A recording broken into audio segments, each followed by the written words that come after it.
Good morning, everyone, and thank you for giving me an opportunity to present this topic to you. As Fabrizio pointed out, we're going to discuss AVAFERM, an innovative tool for automatically managing yeast nutrition. And it is precisely from yeast nutrition that we want to start my my presentation. With Fermentation and HTS Enologia, we've always taken care of yeast nutrition during alcoholic fermentation. We've always been concerned with enhance yeast nutrition to obtain the best possible result in terms of fermentation kinetics and the quality of the wine produced.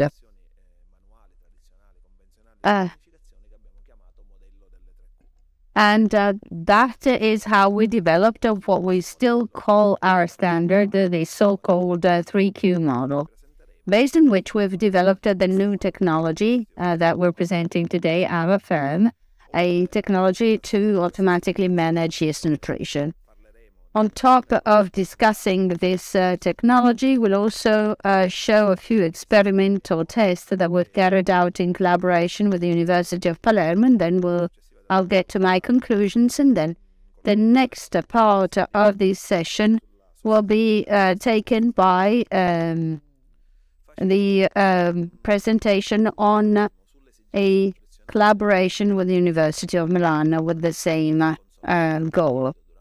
Now, it is well known that yeast during alcoholic fermentation do not need nutrition only in the form of macronutrients and mineral nitrogen and organic nitrogen, but it is well known that for alcoholic fermentation to be carried out successfully, other elements, especially minerals, fatty acids, and sterols, and others are necessary to the yeast to guarantee the yeast's metabolic efficiency and performance. While in the past we were only aiming for nitrogen, it is now known that many limiting factors of alcoholic fermentation are the factors that matter, the so-called micronutrients. It is now easy, or at least easier, to support nutrition, especially nitrogen nutrition. Biotechnologies and other tools are helping us providing FAN and FON, that is nitrogen in either form, but the survival factors, the vitamins and the minerals are also important for the viability of the yeast. So while the mineral part of nitrogen supplementation is easy to manage, the organic part is harder because not all compounds are the same. And we needed to go for a study of the composition of yeast derivatives and their behavior during alcoholic fermentation. Is a breakdown of the products that Fermentis is applying to the market. We have partial and total autolysates. Now, if you look at the bars, you can tell immediately how different they are in terms of nutritional value. We have a total autolysate where the concentration and solubility is much higher versus the yeast cell wall, where the survival is very different, but the requirement for fatty acids is very different from that of a partial autolysate, which is a compromise between the two. Among these products, there's one that stands out, and it was presented by Mariam in a previous presentation, the Vini Liquido, which is a fluid autolysate. It's a good compromise, and it brings during the fermentation phase all the elements, all the compounds that are necessary to yeasts for an efficient metabolic process. It brings fats, organic nitrogen, and vitamins. But most importantly, it is in a fluid form, which is homogeneous and that can be pumped into the tanks, which led to the development of a technology that will supply nutrition during fermentation. Why are we dwelling so much on the importance of nitrogen? Well, there are many papers that have been published over time. To some we have contributed, others were written by other researchers that show the importance of the nitrogen-yeast interaction for the development of the mass, the consumption of sugars, the reduction in volatile acidity, the production of volatile compounds, especially higher alcohols. But it's known now that good nutrition reduces by a lot the production of off flavors by the yeast. So a good nutrition will improve the fermentation process with a better result from a quality perspective. Now, we started in more detail organic nutrition, but we should not forget the importance of nitrogen in general. Yeast during alcoholic fermentation, even if they do not breathe, they will consume a good amount of oxygen that is needed for its metabolism. And although the Krebs cycle is not taking place because the yeast is fermenting, oxygen is still essential for the desaturation of cell membranes to produce the ergosterol. So oxygen is important for viability to resist to the fermentation process, but there are several papers published, in this case, for instance, in the Australian Journal of Grape and Wine Research, that prove that oxygen is not just there to guarantee the viability of the yeast, but also plays an essential role for the quality of the fermentation. The paper proves that in a controlled trial, where the control is the green line, the off flavors are clearly higher in vinifications where oxygen is not made available. The presence of oxygen therefore reduces the presence of off flavors caused by the yeast. So oxygen is very important, again, not only for viability, but also in view of the quality. Now, we at HTS, we coined a new model, the model that is known as the 3Q model, which is a simple way to answer the questions that a technician will ask him or herself when it comes to yeast nutrition. The first Q is quale, which nutrient it is necessary for the yeast during alcoholic fermentation. How much, quanto in Italian, is indispensable for the yeast, and when, quando in Italian, when to add the nutrients. And actually we've added a fourth question, which is how. How can we deal with accuracy with this model? There are coefficients that are necessary to calculate the amounts, and the most accurate way of performing the above operations is this equipment known as AVAFERM, which has been awarded prizes both domestically and internationally, and that is a patented technology to manage the yeast nutrition during alcoholic fermentation. The equipment can manage from 1 to 6 tanks of any size between 50 and 5,000 hectoliters, and made of any material, be it steel, cement, or wood, to add all the nutrition components that are necessary to the yeast to work well, FON, FAN, and oxygen. The machine works based on an algorithm, which is the brain in AVAFERM, that makes it possible, based on 7 variables, to make a decision on the kinetics of fermentation and to supply the elements that are necessary to the yeast when needed. So the technological goal, which is to deal with different types of wines like thiolic wines, aromatic wines, red wines, etc. Now it measures the type of yeast, the amount of sugars, and the temperature, etc. So the algorithm will calculate how much nutrition is needed. Now, there are 92 curves like these for 7 by 7 variables, so 92 to the 7th. This is just to tell you how much information the algorithm can produce based on the information we feed in.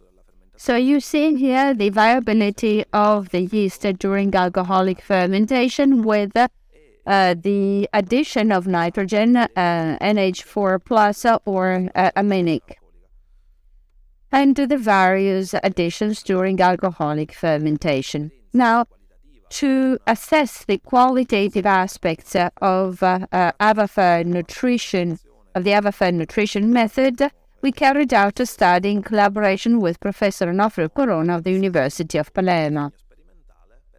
That led to the creation of an experimental design to test the nutritional operation of carried out by AVAFERM on Chardonnay and Catarratto as varieties. The tests were carried out in Sicily on large tanks of 400 hectoliters each, where we managed in case 1 and 2 the nutrition using AVAFERM. In one case, in the first pool case, with the addition of oxygen, in the second without oxygen, and then 2 traditionally, 3 and 4. In one, no oxygen was added. In the other one, oxygen was provided via a micro-oxygenation device. And the tests were carried out on both Chardonnay and Catarratto. On these ones, we verified all the parameters, sugars, alcohol, titratable acidity, and actual acidity. And then we carried out all the microbiological analysis and assessed the free volatile compounds to see if there were any differences associated with the use of AVAFERM. Here are the kinetics. You immediately realize that wherever AVAFERM was used, at equal doses of yeast derivatives, the tests, in this case on Chardonnay, during fermentation will be shorter by at least 1 day. So the samples will be ready 1 day ahead of the others of the traditional test. So that reduces the time, the duration of alcoholic fermentation. Now, and if we measure the APA, residual nitrogen, well, the targeted nutrition with nitrogen proves to be more effective. That was Chardonnay. The next was the Catarratto. Back to Chardonnay. If we look at the viability of the yeast, on both Chardonnay and even more evidently on Catarratto, the tests where nutrition was managed by AVAFERM guarantee better viability to the cells during alcoholic fermentation.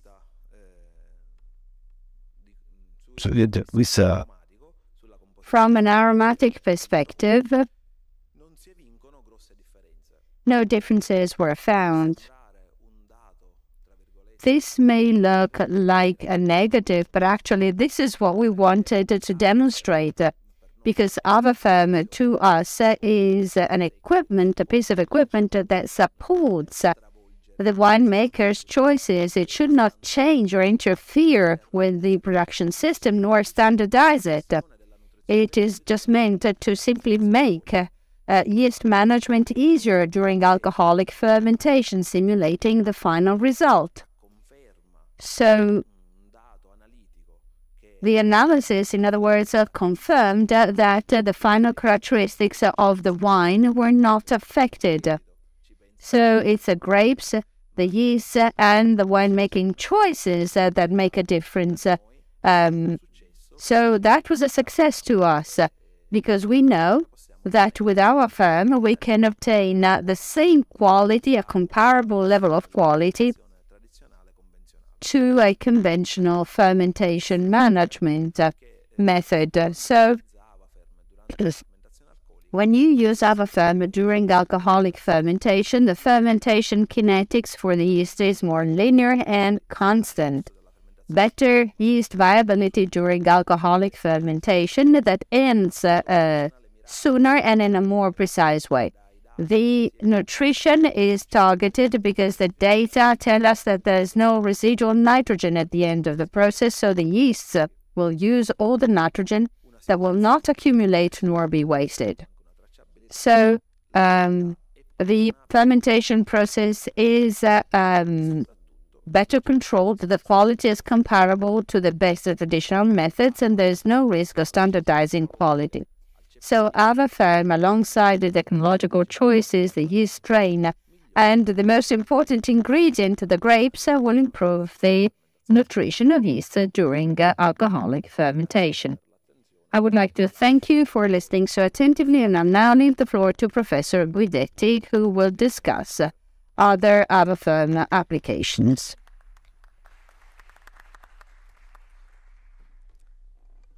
Buongiorno a tutti. Good morning.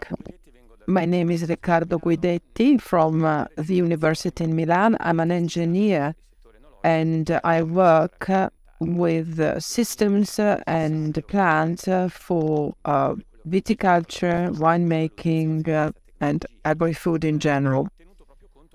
I would like to tell you a bit about how important it is to assess technology, because you see,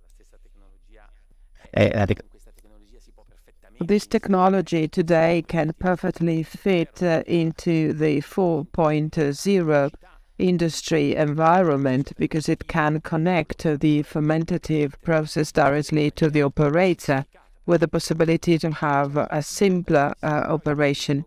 So those are very important concepts. And yes, I would say that when you introduce something into your production, you need to be able to assess advantages and benefits to make sure that they really are benefits. And that goes for all technologies. I'm an engineer, so I can say so. I love technology by definition, but I would say that we needed to make that clear.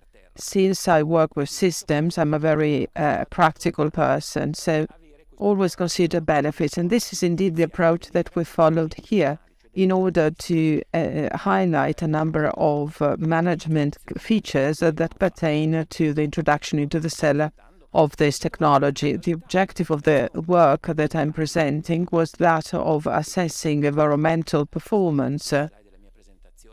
And towards the end of the presentation, I will dwell on the eco-design concept, which is so important in this moment for technology in general. And you also have to assess the management and economic side of the AVAFERM system that makes it possible to have an automatic management of fermentation. A comparison and contrast was the exercise that was performed. My results here are based on that effort. We compared AVAFERM and traditional methods in a couple of cellars at harvest time.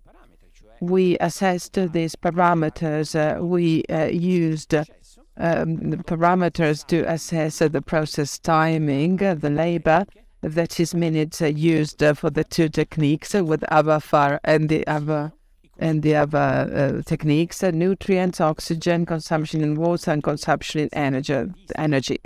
We obtained these parameters by interviewing people and working side by side with the operators in the cellars. Then life cycle assessment was applied. We have a laboratory which is specialized in that for the agri-food sector, and we use that in order to compare and contrast the two methods. Cellars that were involved are different in terms of their setting and organization, which means that it's not that we offer something which is statistically significant, in that processes differ.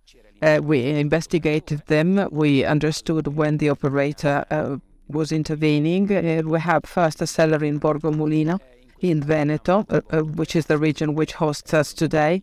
and 3 tanks, 540 hectoliters, one with a traditional management and one managed with AVAFERM. The second cellar is in Forlì Predappio, and in that case we involved a higher number of hectoliters and 4 tanks, 1,350 hectoliters, 2 with AVAFERM, 2 with traditional methods. Clearly, the analysis of the process was also performed in this case, and we needed to know when operators would intervene in order to assess the work. So, time, first and foremost, which a process needs, Here, based on the comparison, we can state the following. The Borgo Molino cellar had a traditional management approach, and 16 days were used for the entire process, while with AVAFERM we went down to 11. As a matter of fact, fermentation and the entire process were reduced in terms of time needed by 31%, which means that fermentation cycles might increase, of course, provided that you manage volumes properly, and these are decisions to be made by the producer. This is what we obtained in Forlì. In this case, the difference is lower. We went down by 2 days to 14 days with a reduction anyway by 12.5% in terms of duration, which means a 0.5 increase in fermentation cycles per year, deriving from the usage of the new method. Labor.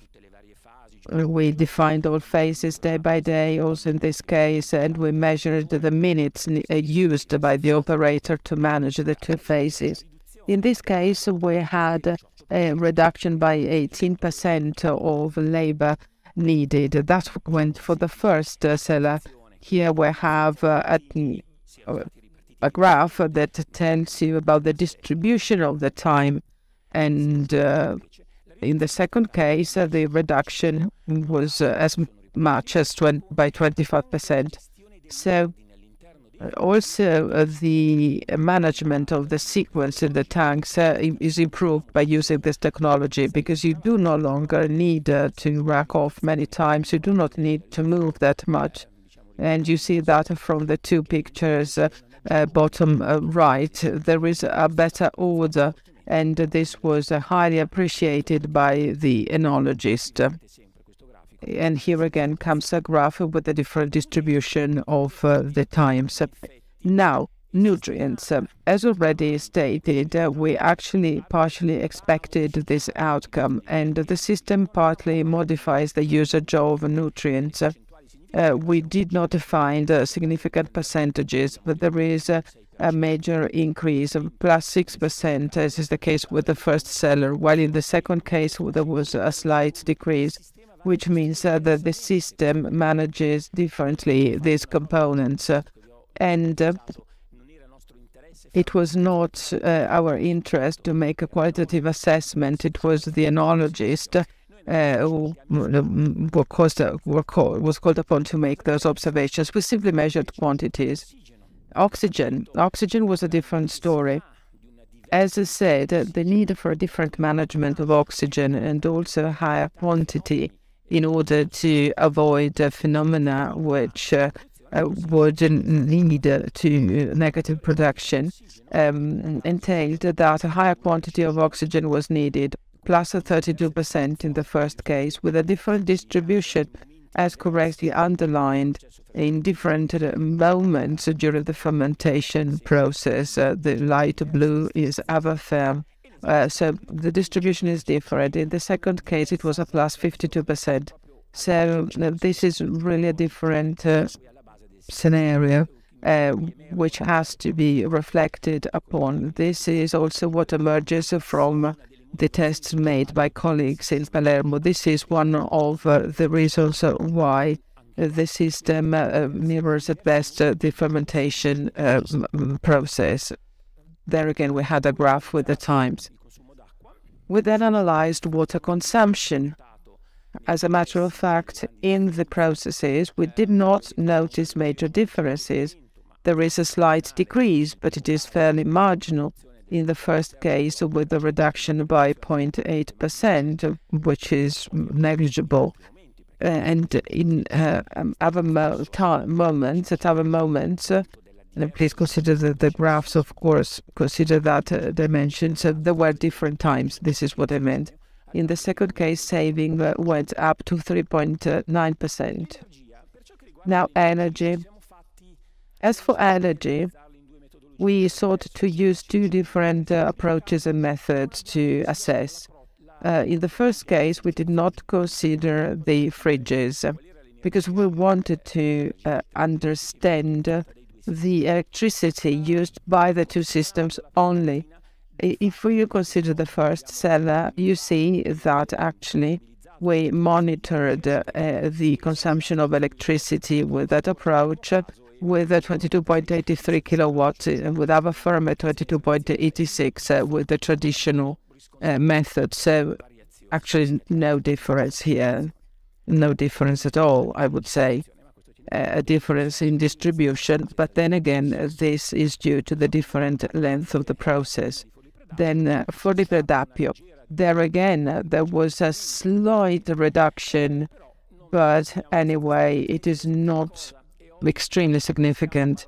Please consider that we are talking about parameters that are strongly linked to the systems used in the cellar, and the concept itself will become even more evident in the forthcoming slides, where we included the fridge. The fridge is the cooling system, so we should understand better whether this data actually mirror only this system or the entire approach of the cellar. Now, when we assessed energy values related to AVAFERM,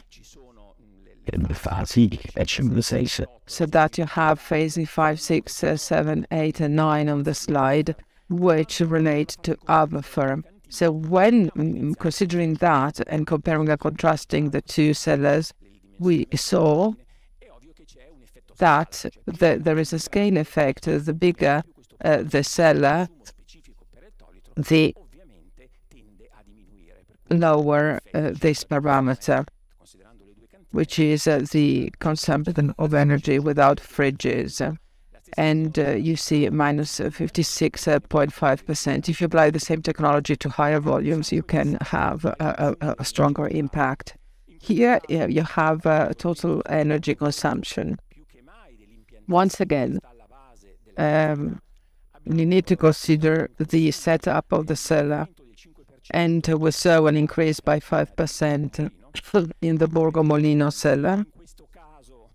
And here you should consider that this might derive from the fact that the triggering of the fermentative process and the results that we obtained partly justify a slight increase due to the technology used. So it is correct to expect that. And that is one thing. In the second case, please consider that there is a more marked reduction in the time, and fridges evidently work for a shorter period since fermentation is shorter, is faster, and there we had 9% as a reference value. If you are an expert in life cycle assessment, you know very well that at the basis of the second step, you have the inventory, meaning that you need to have all consumption information related to the process. And indeed, Sima Pro is the software which is normally used for this assessment, and we fed data into the system, and this is very important, by the way, to know about the environmental impact of the technology. So we know that we went down by 1.75% in terms of impact, and these are the individual impacts that you have on the graph. Let me add that the type of nutrient that was used, considering the AVAFERM technology, entailed a reduction by 32% and more. which is a very specific piece of data pertaining to the nutrients, which we saw were going up a bit, but the quality of the nutrient and of the production process in terms of environmental impact has led to this result. Now, in Predapio, the environmental impact was more significant, with a reduction by 8% approximately. As expected, the majority of that was related to fridges. A majority of electricity in cellars is used for fridges. And then nutrients there, minus 25.4% in terms of environmental impact if you use Avatar. We then assessed costs. Clearly, costs take into account all the various aspects, and they are related to energy, to labor, and so on and so forth, and estimates were made. As is the case with, in the case of Borgo Molino, the payback is 8 years. That is interesting. In Predapio, due to the scale effect, we saved, or rather, says the speaker, we had a payback period of 3 years, and the same cost of the system was considered in both cases. We now conclude with the SWOT analysis. Basically, we reduced the time needed, we improved the productivity, and management has been easier in terms of using the tanks. Then labor is used less, as is expected. It is an automation process. Less water is used. Energy saving is there up to 9%, which means that there is room for optimization. Then further, optimization, the dosing of nutrients is close to the real necessary quantities. The processes lead to certain outcomes. They are certain because there is a very specific planning and programming. You can also have remote automation controls.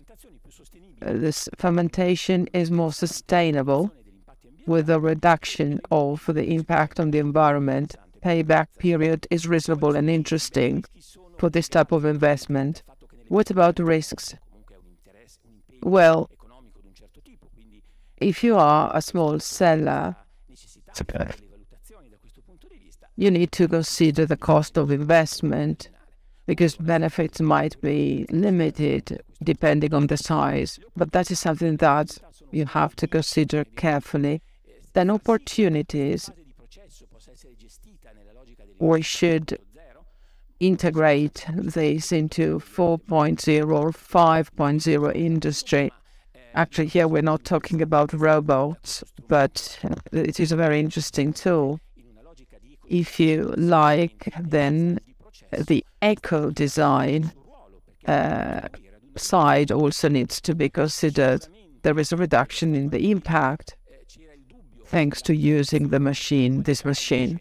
There are doubts about the quality and so on and so forth, but it seems to me that the parameters have proved the opposite, meaning that the quality that you obtain is what you obtain with traditional methods and techniques. Thank you very much for the attention. Data has already been published. You see it on the slide. So the Journal of Agricultural Engineering and Corriere Viticolo, we published there. Thank you very much.